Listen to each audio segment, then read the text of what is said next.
Hello guys! Welcome back to my channel! For today's vlog ay nandito kami ngayon sa Chocolate Hills. Ang ganda ng ulap dito sa ano na to. Oh my, I'm pretty. Wow, ang ganda girl dito. Oo. Buti na lang pala. It's very beautiful like us.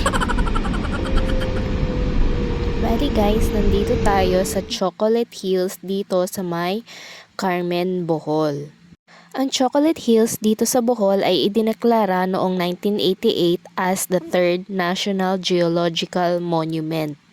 At nagkaroon naman ng proklamasyon si former President Fidel V. Ramos na ang Chocolate Hills hindi lang dito sa Carmen, Bohol, kundi sa lahat ng lugar dito sa Bohol na meron Chocolate Hills as protected areas. So, sakop ng proklamasyon ang loob at labas ng lugar ng Chocolate Hills. Dahil sa land use conflict, nagkaroon ng amendment. Pinirmahan to ni former President Gloria Macapagal Arroyo. Idineklara na ang mga land in between or surrounding the Chocolate Hills ay hindi na parte ng National Monument. Dahil dito, ang land surrounding and within the Chocolate Hills ay allowed na i-develop ng provincial government or kung meron mang ibang nagmamay-ari ng lupa dyan. Recently, nagkaroon ng issue about sa napabalitang resort na ipinatayo doon sa gitna ng Chocolate Hills sa may Sagbayan. At kung titingnan nyo doon sa may according sa Google na yun, maaaring okay lang siya. Dahil sumunod naman sila doon sa may amendment na pinirmahan ni former President GNE. Ito ang paakyat sa taas.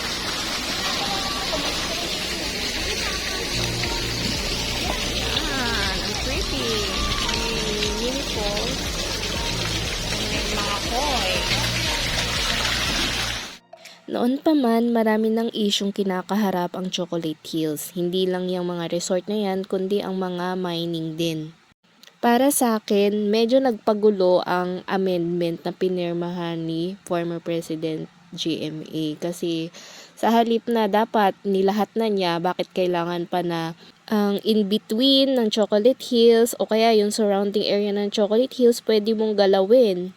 Sa ngayon, hindi lahat ay alam natin. Bumabase lamang tayo sa mga balita, mga social media at iba pa. Ito naman ang ibang part. Kaya nga. Pwede, para pababa na lang tayo. Bilang Pilipino, may karapatan naman tayong mabigay ng opinyon o suhestyon upang masolusyonan ang mga isyong ito. Sa kasalukuyan, naka-temporary closure order ang resort na ipinatayo sa gitna ng Chocolate Hills. Kaya, tiranin kami doon. Kaya, so andon, bawal na siya rito. Ay, Mama Mary.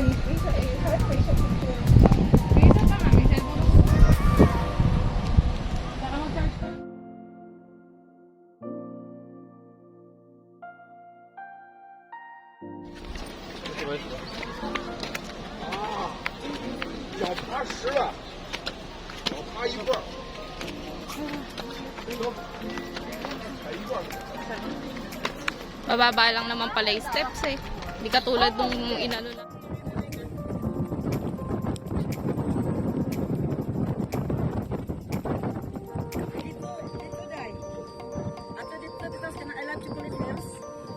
Dito sini.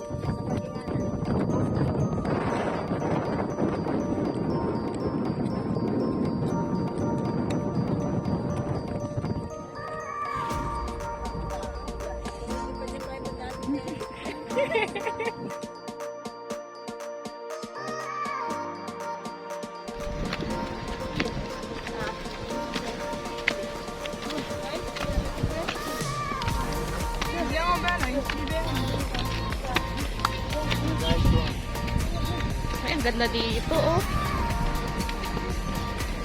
Mel. Mga dala-dalawa.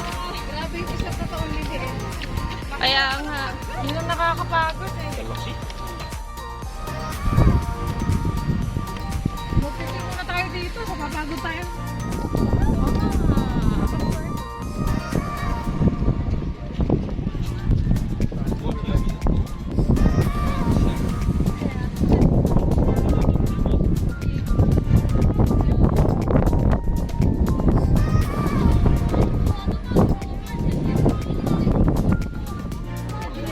Okay na yan.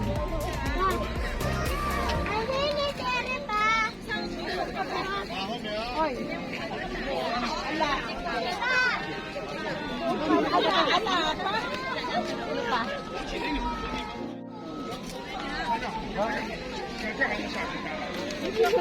Ito na